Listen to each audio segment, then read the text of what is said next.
kuliah kita mulai. Mari membaca doa suratul Fatihah terlebih dahulu. Al-Fatihah. A'udzubillahi minasyaitonirrajim. Bismillahirrahmanirrahim. Alhamdulillahirabbil alamin arrahmanirrahim maliki yaumiddin. Iyyaka na'budu wa iyyaka nasta'in. Ihdinas siratal mustaqim, siratal ladzina an'amta 'alaihim ghairil maghdubi 'alaihim waladdallin. Amin. Tema kita yang terakhir ini yaitu paradigma keilmuan yang ada di UIN Sunan Kalijaga, yakni integrasi interkoneksi. Integrasi dan interkoneksi ini digagas oleh Bapak Prof. Amin Abdullah dan juga ada sumbangsihnya pula dari Prof. Kunto Wijoyo. Nah, bisa dilihat di gambar ini ya, itu ada jembatan gitu. Nah, itulah filosofinya UIN Sunan Kalijaga. Adanya jembatan yang menghubungkan antara fakultas yang satu dengan fakultas yang lain. Jadi kalau di gambar itu, Fakultas Usuluddin itu dijembatani sebuah penyeberangan gitu ya. Ketika menyeberang nanti teman-teman langsung sampai di Fakultas Adab. Nanti di Fakultas Adab juga sama, dia tuh nyambung dengan pasca sarjana nyambung dengan rektorat. Kalau teman-teman sudah pernah berkunjung ke kampus UIN Sunan Kalijaga belum? Wah, jangan-jangan sudah menjadi mahasiswa tapi belum pernah keliling-keliling kampus gitu ya.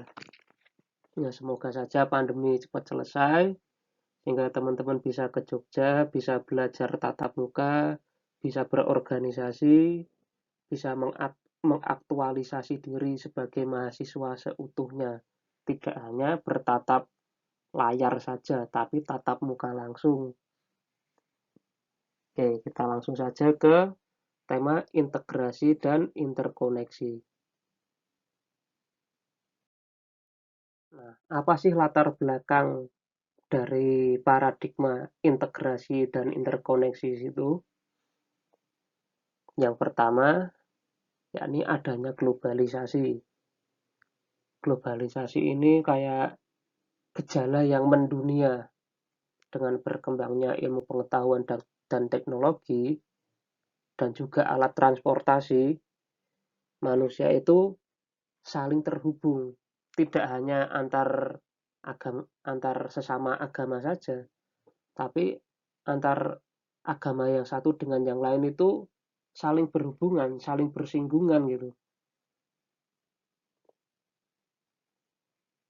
Orang Islam di Indonesia ini tidak hanya berhubungan dengan orang Islam di Indonesia saja, tapi juga berhubungan dengan orang Islam di Amerika, berhubungan juga dengan non-Muslim gitu. Dan latar belakang masyarakat Indonesia sendiri pun tidak hanya orang Islam saja gitu. Ada orang Kristen, ada orang Hindu, ada orang Buddha, dan ini saling berinteraksi. Kalau tidak mampu berkomunikasi dengan realitas yang plural ini, jadi masyarakat globalisasi itu masyarakat yang plural. Adanya beragam agama dan budaya. Kalau kita tidak mampu memanajemen pluralitas ini, potensi untuk konflik itu sangat besar itu. Terus yang kedua itu adanya gap atau kesenjangan antara teori dengan praksis, idealitas dengan realitas, teks dengan konteks. Idealnya Idealnya bilang apa, tapi kenyataannya kayak gimana. Qurannya bunyi apa, tapi praktek masyarakat Islamnya kayak apa. Itu kan kesenjangan sekali itu. Quran melarang umatnya untuk mencuri, tapi dana untuk Al-Quran malah dikorupsi. Itu kan kesenjangan sekali antara teks dengan konteks. Terus yang ketiga itu kebekuan ilmu-ilmu agama. Di agama dalam tanda kutip ya, ilmu-ilmu tradisi Islam tradisional itu mandek atau beku. Padahal realitas itu berkembang, tidak ada pergeseran paradigma. Sehingga apa? Ilmu agama ini tuh ya, ilmu-ilmu agama ini tidak kontekstual lagi dengan zaman sekarang. Karena dia itu hanya bernostalgia pada masa Islam terdahulu gitu.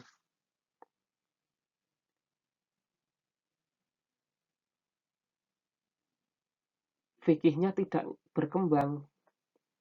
Padahal sekarang itu ada isu-isu tentang industrial.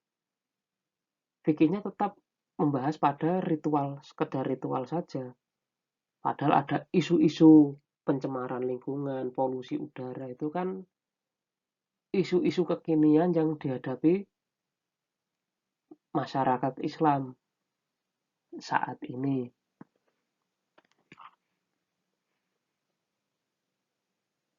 Terus yang terakhir itu modernisme yang tidak ramah terhadap agama. Jadi filsafat modernisme ini, filsafat barat modern, dia ini hendak menyingkirkan peran agama dalam kehidupan manusia. Padahal di Indonesia ini mayoritasnya, bahkan ideologinya itu menggunakan ideologi ideologi ketuhanan. Ini kan sangat bertolak belakang itu.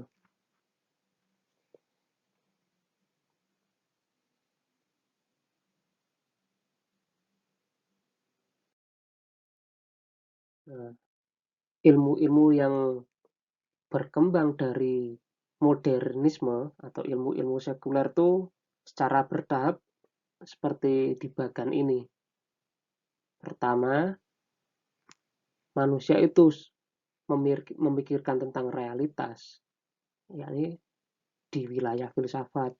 Ketika memikirkan realitas itu malah cenderung ke arah antroposentrisme. Antroposentrisme ini bahwa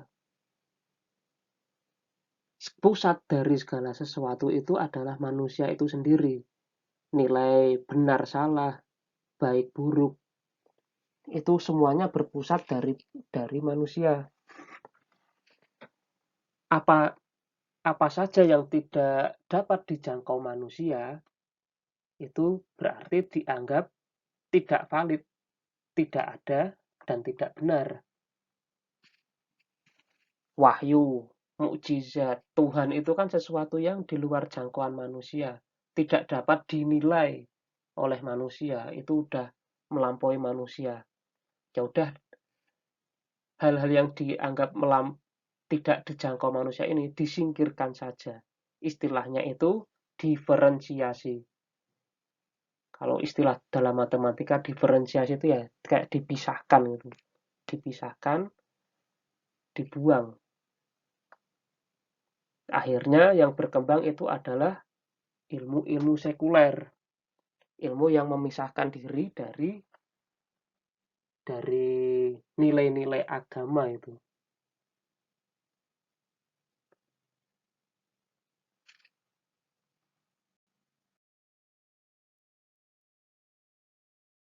Di Indonesia ini sendiri karena adanya modernisme, sedangkan masyarakat Indonesia itu masyarakat beragama, Akhirnya ya antara agama dan ilmu-ilmu sekuler ini bertentangan gitu, bergulat untuk saling berebut wilayah gitu. Agamawannya menolak kemajuan sains, sedangkan saintisnya menolak agama. Kalau saya contohkan itu ketika ada astronot asal Rusia, Gagarin namanya itu, dia lagi seminar di UGM itu. Dia mengatakan bahwa dirinya itu sudah bisa menembus langit ketujuh gitu. Lah, tapi bagi agamawan tuh mana mungkin manusia bisa tembus sampai langit ketujuh, bisa keluar dari langit dan sampai di bulan gitu kan. Itu nalarnya nggak sampai. Dan dia bersikukuh, di dalil itu nggak ada loh manusia yang bakal bisa tembus ke langit ketujuh gitu. Padahal kalau kita pakai sains itu kan ya wajar aja teknologinya ada kok. Dan definisi langit bagi kedua pihak itu pun sangat materialistis gitu. Al-Quran menyebut langit itu tidak hanya sekedar langit yang kita bayangkan gitu kan. Langit itu lapisannya sangat luas. Kalau langit ketujuh yang ada di lapisan bumi seperti stratosfer, ionosfer, sampai ke eksosfer itu kan, itu masih tataran langitnya bumi, bukan langit yang sampai semesta galaksi itu enggak gitu kan.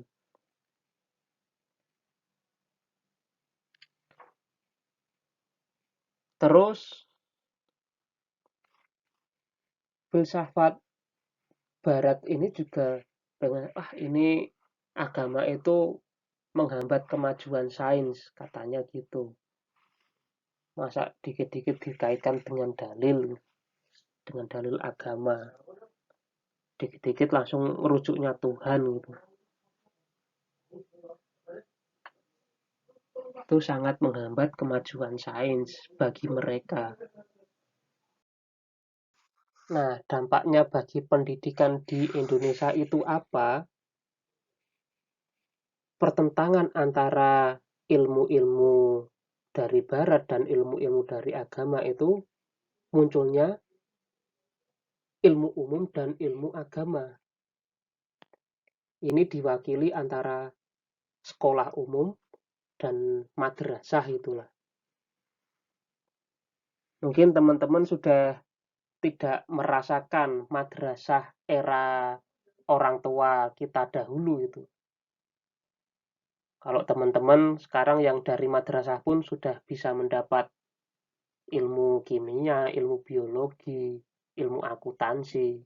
Kalau sekarang di madrasah aliyah itu sudah wajar, sudah lumrah lah, ada keilmuan umum yang semacam itu.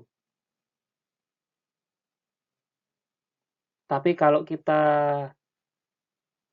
setback ke belakang, mundur ke belakang ke zaman eranya orang tua kita dahulu, ya udah kalau pengen jadi orang alim, jadi pengen orang yang hidupnya penuh berkah, masuk surga, pahala itu ya silahkan ke pondok pesantren atau ke madrasah. Ilmunya itu ya nggak jauh-jauh dari fikih, ilmu tasawuf, sama ilmu kalam gitu. Kalau pengen jadi dokter, pengen jadi ahli hukum, ya sudah nanti kamu sekolahnya di sekolah umum saja, ke SMP, SMA, nanti kuliahnya di UGM, di UNY, di ITS. Kalau pengen jadi penceramah, pengen jadi dai, pengen menjadi kiai, ya udah nanti kuliahnya cukup di IAIN saja. UIN belum ada pada masa itu. Nah, dikotominya seperti itu. Jadi orang yang belajar ilmu umum itu dia tidak mendapatkan ilmu-ilmu agama di dalam kelasnya gitu. Dan sebaliknya, orang-orang yang belajar ilmu agama, khususnya di madrasah, dia tidak mendapatkan pelajaran dari ilmu umum. Jadi masih ngawang itu, apa sih kimia itu, apa sih akuntansi itu. Karena tidak diajarkan di madrasah itu. Nah, bersyukurlah teman-teman yang generasi milenial ini sudah apa ya, beda sama generasi orang-orang terdahulu. Madrasahnya sekarang sudah mengikuti pola-polanya UIN itu ya, pola integrasi dan interkoneksi itu. Sudah tidak lagi memandang remeh ilmu-ilmu umum, dan sekarang juga sama, orang yang dari ilmu umum pun ada mata pelajaran kayak PAI gitu kan, pendidikan agama, meskipun porsinya dikit gitu, tapi tetap ada gitu kan. Oke, kita lanjut slide berikutnya.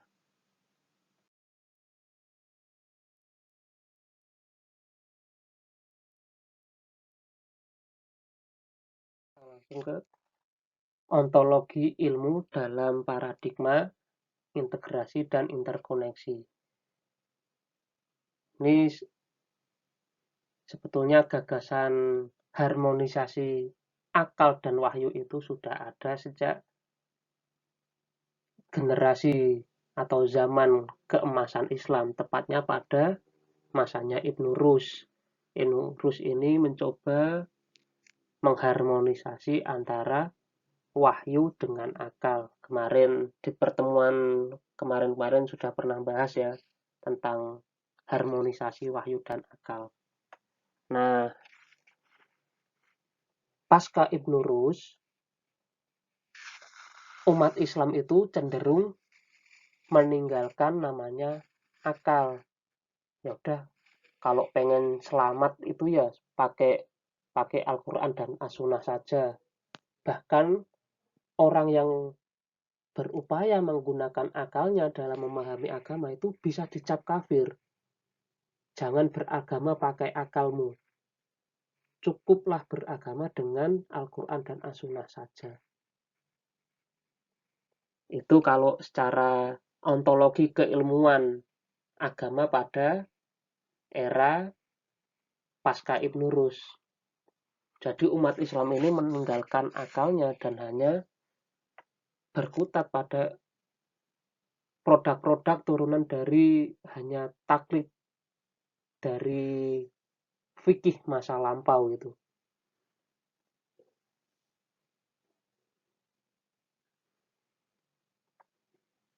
Nah, hasilnya apa?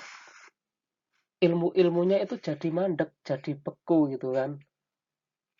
Tidak berkembang, padahal realitasnya berkembang gitu. Makanya dalam paradigma integrasi dan interkoneksi ini kembali memfungsikan akal, kembali menghargai akal gitu. Jadi wahyu itu bukan satu-satunya sumber pengetahuan, dan akal juga ini juga sumber pengetahuan itu. Akal manusia itu juga berasal dari Tuhan, maka kita harus gunakan sebaik-baiknya.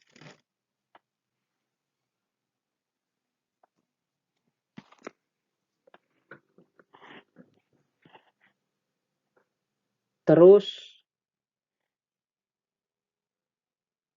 objektifikasi agama. Maksudnya gini, agama itu kan ada nilai-nilai universalnya. Ada ajaran-ajaran dari doktrin-doktrin yang kita yakini gitu. Misalnya ajaran kita itu menganjurkan untuk zakat gitu. Nah, zakat ini kita eksternalisasi, kita objektifkan sebagai dasar nilai kemanusiaan, yaitu memberi, melayani. Jadi zakat itu memberi kepada yang membutuhkan. Itu kan nilai objektifnya dari zakat. Dan itu bisa diterima oleh semua kalangan manusia itu. Jadi entah itu orang ateis, orang Kristen, orang Hindu, orang Buddha, itu ajarannya sama ternyata. Dia itu menilai zakat itu kok ada kemiripan juga dalam ajaranku, ya ini memberi kepada yang lain gitu, melayani kepada yang lain. Terus yang ketiga itu melakukan dediferensiasi. Asalnya itu dari diferensiasi, kemudian dediferensiasi atau diintegrasikan ulang. Jadi ketika masa dari modernisme agama itu dihilangkan, di integrasi interkoneksi ini, wahyu atau agama ini dicoba untuk disatukan kembali, dirujukkan kembali, dilengketkan kembali. Apa sih integrasi dan interkoneksi itu? Kalau bertengkar itu namanya konflik. Atau kalau saling cuek, independen, ya udah agama ya jalan sendiri sana, yang sains ya jalan sendiri sana, itu namanya independen. Wes mlaku dhewe, saling cuek. Nah, itu independen. Terus ada yang saling bersentuhan, sekedar dialog saja itu. Oh, aku tahu kamu dan aku tahu kamu dan kamu tahu aku gitu. Habis itu ya udah selesai. Hanya sekedar kayak kita tuh bertetangga tuh hanya sekedar melihat tetangga kita saja, tapi tidak pernah berinteraksi lebih intim itu. Nah, yang keempat ini integrasi. Integrasi itu istilahnya saling meminjam dan saling menggunakan. Nah, kalau dalam orang pacaran ya itu, aku butuh kamu dan kamu juga butuh aku. Tapi kita tidak melebur menjadi satu gitu. Kita punya independensi masing-masing, tapi kita juga saling membutuhkan gitu. Saling meminjam dan saling menggunakan. Nah, untuk bisa terintegrasi itu harus apa? Ya, harus interkoneksi. Jadi integrasi dan interkoneksi itu seperti dua sisi mata uang, nggak bisa dipisahkan itu. Nah, interkoneksi itu melihat saling keterkaitannya itu. Oh, ternyata si A dan si B kok ada kesamaannya itu ya. Nah, dari kesamaannya inilah itu dicocokkan, digabungkan itu. Akhirnya terintegrasi. Atau sebaliknya, ketika kita mengintegrasikan sesuatu, itu berarti ada sesuatu yang pas, ada sesuatu yang fix, ada sesuatu yang sama sehingga dia bisa melekat, bisa lengket gitu. Itulah integrasi dan interkoneksi.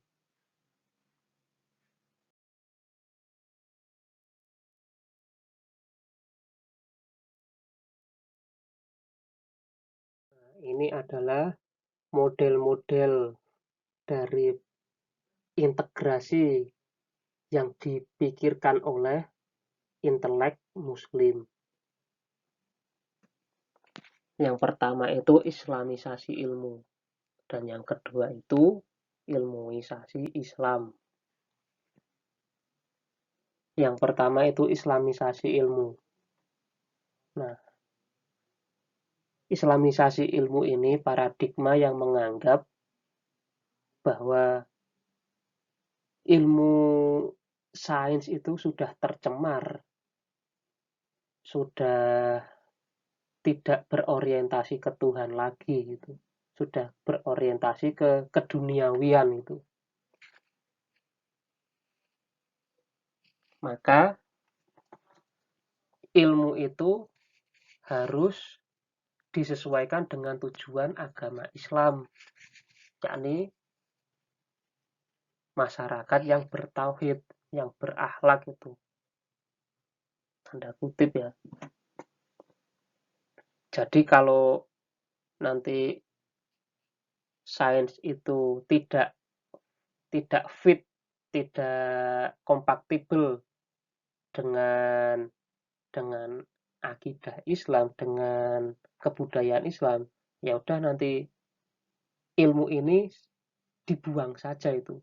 Hal sains yang istilahnya tidak pas itu dimurnikan, tanda kutip dimurnikan, akhirnya dicari sepadannya dengan agama, diambil manfaatnya itu untuk kemajuan umat Islam.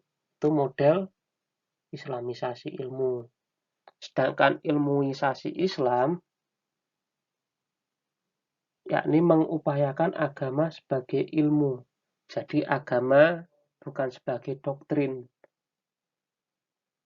Kalau agama sebagai keyakinan ya udah dia tidak bisa dikritisi.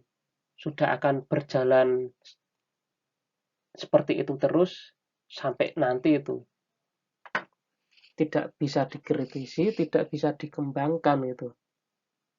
Itu kalau agama sebagai doktrin, sebagai keyakinan itu. Nah, kalau model islamisasi ilmu itu berupaya gini, apa yang bisa diberikan sains kepada Islam itu kalau islamisasi ilmu. Sedangkan ilmuisasi Islam itu paradigmanya begini, apa yang bisa Islam sumbangkan untuk dunia, apa yang Islam bisa sumbangkan untuk semesta. Karena klaimnya ajaran agama Islam itu kan rahmatan lil alamin. Jadi ya apa yang bisa diberikan kepada semesta. Itu paradigmanya ilmuisasi Islam. Kalau islamisasi Islam itu sebaliknya. Apa yang bisa dunia berikan kepada Islam? Itulah islamisasi ilmu. Jadi islamisasi ilmu itu cenderung menyunat sana sini, memotong ajaran ini, memotong ajaran itu untuk disesuaikan dengan ajaran Islam.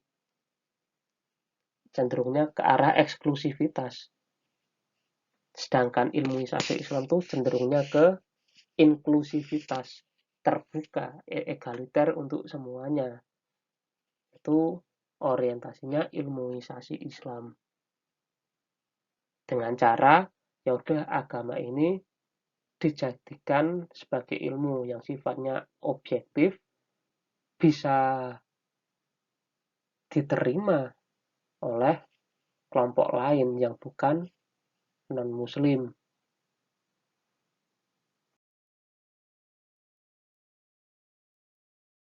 Jadi metode yang diambil oleh paradigma integrasi dan interkoneksi itu adalah ilmuisasi Islam yang digagas oleh Pak Kunto Wijoyo. Jadi Pak Amin Abdullah ini istilahnya dibantu oleh konsep ilmuisasi Islamnya Pak Kunto Wijoyo.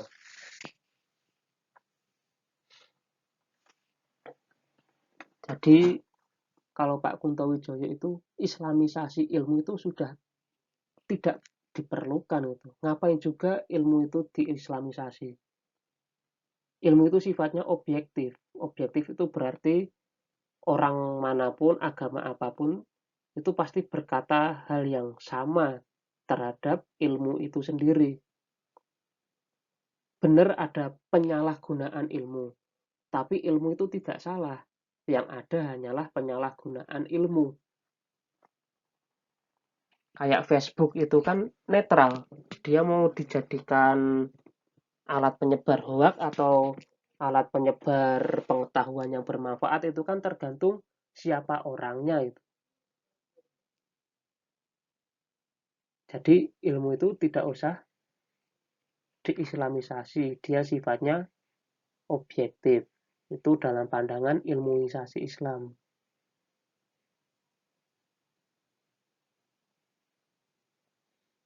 Justru yang perlu dilakukan itu adalah ilmuisasi Islam. Karena apa? Kalau cita-citanya Islam itu kan supaya pemeluknya itu menjadi rahmatan lil alamin, menjadi rahmat bagi semesta alam. Itu kan tujuan puncaknya dari agama Islam. Kita mengakui Tuhan, kita mengajarkan mengamalkan syariat-syariatnya, itu kan itu dalam rangka apa? Supaya kita menjadi rahmat bagi alam semesta, bukan malah menjadi impostor bagi alam semesta gitu kan.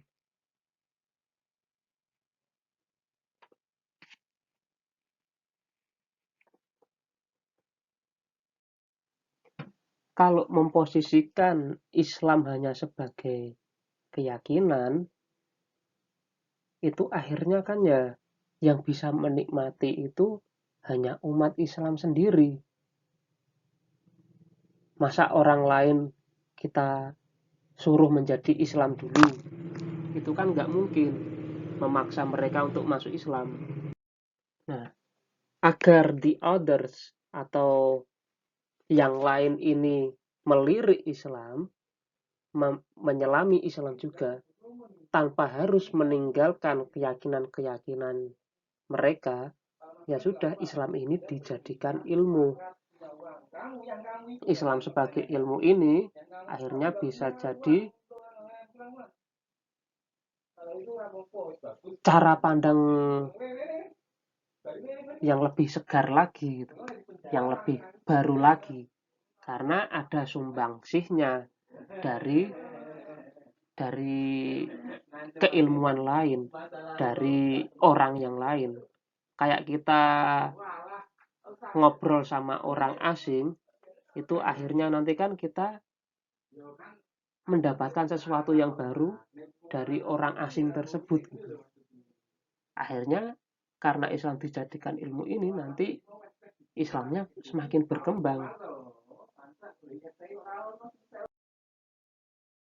Ini alur pertumbuhan ilmu integralistik yang dibayangkan oleh Pak Kunto Wijoyo. Kalau sekarang sudah terwujud ya dengan adanya UIN. Nah, ketika itu pada masa pembentukan UIN, peralihan dari IAIN ke UIN itu kan. Nah, ini yang dicanangkan itu. Jadi ilmu integralistik itu harus bersumber dari agama. Ya, benar, dari Al-Quran dan As-Sunnah. Tapi jangan salah, Al-Quran dan As-Sunnah ini secara ontologis tidak menyingkirkan peran akal. Akhirnya landasan ontologisnya itu ya agama itu ya akal ya wahyu. Tidak hanya akal saja atau wahyu saja. Jadi tidak menyingkirkan peran ijtihad manusia. Itu landasan ontologisnya, yaitu landasan teoantroposentris. Teonya itu diwakili Al-Quran dan As-Sunnah, antroposentrisme itu diwakili oleh akal manusia. Jadi itu bergabung antara akal dan wahyu. Kemudian dilakukan dediferensiasi, yang pada zaman era modern itu antara akal dan wahyu dipisahkan, yang wahyu malah dibuang. Sekarang wahyu itu disatukan lagi. Akhirnya lahirlah ilmu-ilmu yang sifatnya integralistik. ilmu integralistik tuh begini, kalau kita sedang belajar ilmu fikih, kita juga tidak serta-merta melupakan keilmuan yang lain, misalnya tentang human right itu kan dalam ilmu bahasan dalam ilmu-ilmu sosial itu. Terus tentang feminisme atau tentang isu-isu lingkungan hidup gitu kan. Atau bahkan ilmu-ilmu kimia pun bisa dimasukkan itu. Misalnya tentang ilmu hormonal cewek itu. Bisa nggak tentang ilmu tentang hormon ini bisa mempengaruhi fatwa-fatwa fikih itu. Atau ilmu dalam biologi itu. Kayak misalnya evolusi. Bagaimana kita memandang evolusi dalam agama itu kan. Ini kan itu bisa dilirik juga. Jadi meminjam ilmu fikih meminjam dari ilmu-ilmu sosial. Atau sama juga kayak ilmu-ilmu sosial yang meminjam dalam istilahnya tasawuf kayak sabar, taubat. Itu kan bisa juga dipinjam dalam ilmu sosial, misalnya tindakan preventif itu kan, tindakan pencegahan itu misalnya kayak taubat itu kan bisa dikategorikan dalam tindakan preventif itu kan. Bukan bukan bukan preventif tapi rehabilitasi gitu. Rehabilitatif itu taubat gitu. Itu kan adanya kesetaraan antara ilmu ilmu sosial dengan ilmu ilmu agama itu adanya kesamaan konsep namun beda bahasa gitu.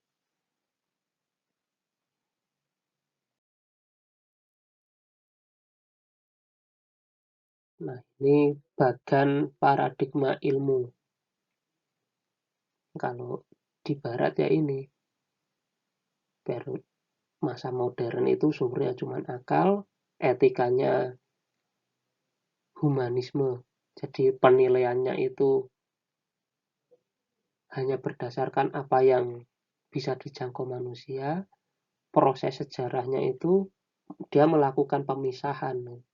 Oh, ini wilayah agama. Agama itu penuh dengan mitos, penuh dengan tahayul, ya udah dibuang. Tuhan itu nggak ada. Akhirnya ilmu itu sifatnya sekuler. Kalau kita melihat contohnya itu ya kita bisa melihat tayangan National Geographic lah. Kita melihat berbagai macam hewan-hewan, adanya hewan laut, adanya burung-burung yang berterbangan. Video yang begitu indahnya itu tidak ada istilahnya kata takjub kepada Tuhan itu nggak ada. Seakan-akan ya udah hewan-hewan yang sedemikian rupa itu ada dengan sendirinya. Itu kan keilmuan barat seperti itu. Nah, sedangkan paradigma Islam yang sedang dicanangkan itu adalah harmonisasi antara wahyu dan akal. Jadi ilmu-ilmu sains itu tadi sudah tidak alergi lagi terhadap agama atau ilmu-ilmu agama ini juga tidak alergi terhadap ilmu-ilmu barat itu.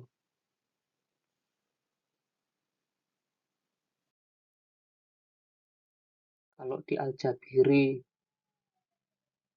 dalam epistemologi Islamnya itu kan ada Bayani, Burhani, dan Irfani. Itu budaya keilmuan yang berdiri sendiri, tidak mau bersinggungan satu sama lain, apalagi terintegrasi itu kan. Yang budaya Bayani ya udah budaya dia hanya sebatas menjalankan teks keagamaan itu saja, atau yang ilmu ilmu sains itu ya berjalan sendiri-sendiri, atau yang budaya budaya filsafat itu kan kayak Usuluddin itu budaya perenungan. Dia jalan sendiri-sendiri itu. Tidak tidak berkaitan satu sama lain. Nah, kalau digambarkan dalam skema itu ya seperti ini. Hadroh An-Nas atau budaya Bayan itu udah dia pada circle-nya sendiri itu.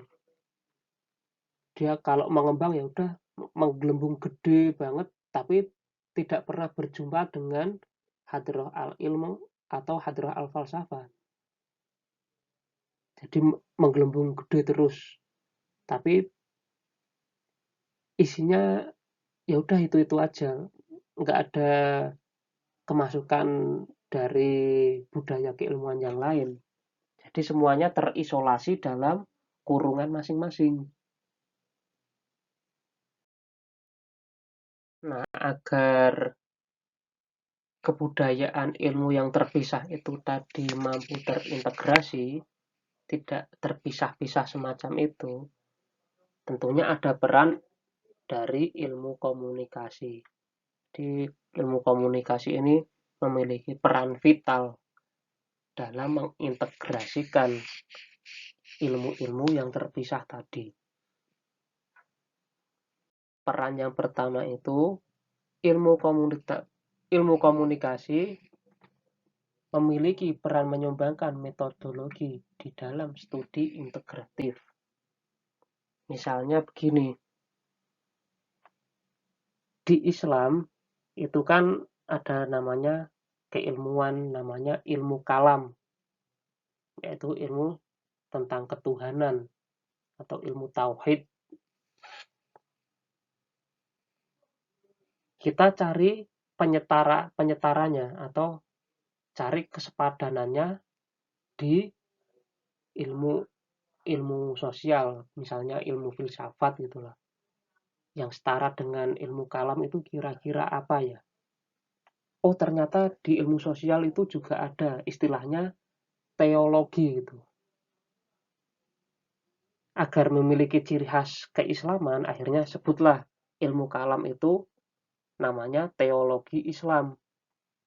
Karena ada sebutan istilah teologi, itu kan otomatis ilmu kalam ini kemasukan metodologi baru. Jadi metodologinya itu tidak hanya yang dirumuskan oleh para mutakalimun, tapi juga meminjam metodologi dari istilah teologi, dari tradisi filsafat. Hingga kayak muncul istilah teologi pembebasan Islam, teologi lingkungan Islam, itu nanti Kiai Haji Ali Yafiq itu kan menggunakan istilah teologi lingkungan. Itu istilah teologi itu jadi di dalam Islam itu ada metodologi lagi yang bisa dipakai gitu. Jadi tidak hanya menggunakan metodologi yang lama, tapi ada metodologi baru yang lebih segar lagi itu. Jadi ada pemugaran dalam kajian Islam. Atau kalau dalam kehidupan sehari-hari kita itu kan ada istilahnya bank atau perbankan. Bank itu kan lahir dari ilmu ekonomi, dari pendidikan umum itu kan. Nah, di Islam tuh ada konsep syariah sebagai nilainya. Ya udah agar bank ini tanda kutip tidak menjadi sesuatu yang riba, dimasukkanlah ilmu ekonomi tentang konsep syariah. Akhirnya ada perbankan syariah atau ekonomi syariah. Itu kan panduan syariah sebagai patokan itu. Sebagai nilai-nilai dalam bermuamalah dalam perbankan itu berlandaskan nilai-nilai Islam. Itu istilahnya ilmu umum meminjam dari ilmu Islam.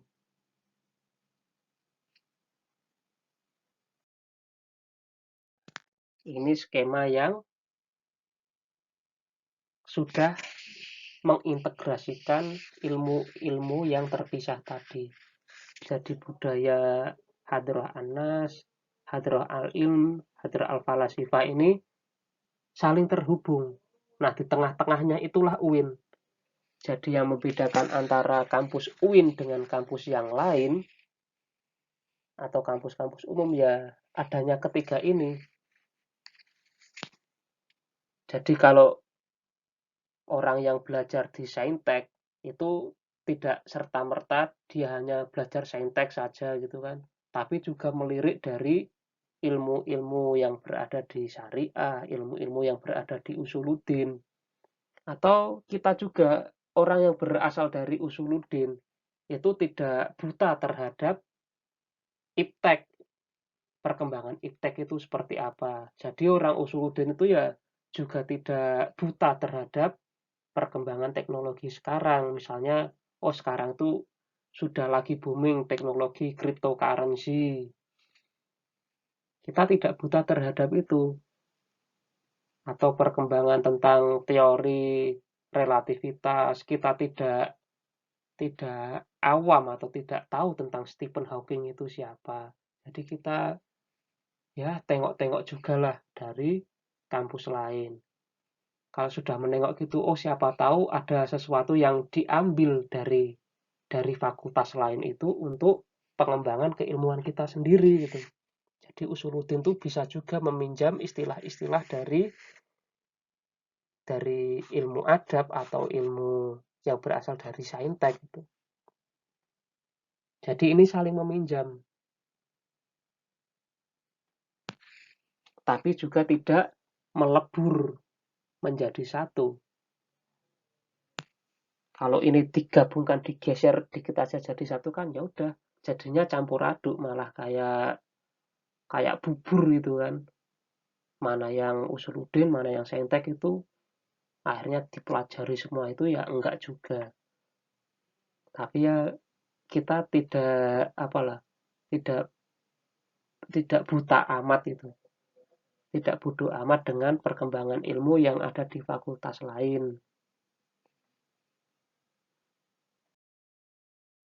Nah, ini model jaring-jaring ilmu yang sudah terintegrasi dan terinterkoneksi.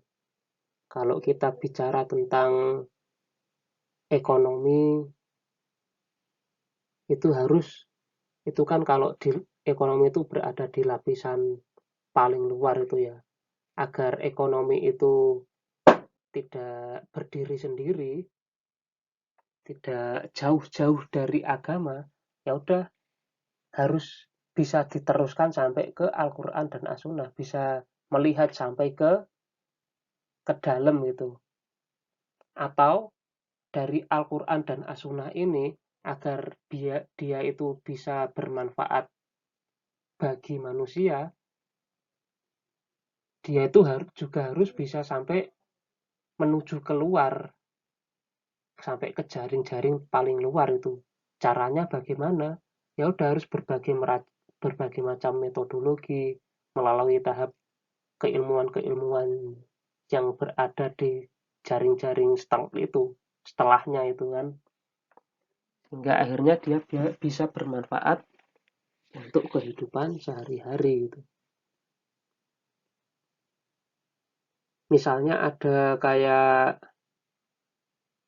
hadis tentang, bukan hadis ya, tapi malah ayat Al-Quran itu. Kalau nggak salah tuh di surat An-Nisa, surat ke-7 itu kan, bahwa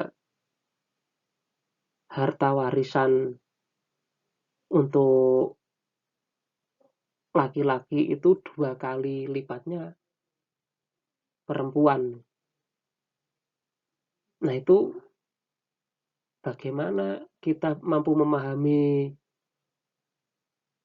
ayat itu dalam perspektif gender issues. Itu kan harus melewati ranah ranah apa ya, historisnya, kita cek asbabun nuzulnya seperti apa. Oh ternyata kenapa kok dulu wanita itu cuman dikasih separuhnya laki-laki itu kan karena pada zaman Nabi itu kan wanita itu tidak dikasih warisan sama sekali itu, bahkan perempuan itu dianggap sebagai barang, sebagai benda yang malah dia dapat diwariskan. Perempuan itu dianggap sebagai benda dan dapat dijual belikan tanda kutip itu kan, bisa diwariskan ke kerabatnya. Misalnya kalau ada suami meninggal itu sang perempuan itu bisa diwariskan itu. Kemudian datang Islam, dia menghapuskan pewarisan perempuan itu dan hak-haknya itu diberikan itu. Hak untuk mendapatkan harta benda dari peninggalan orang tuanya gitu. Meskipun jumlahnya itu separuh, itu semangat keadilannya itu sangat luar biasa. Itu kan bisa ditangkap oleh gender issues.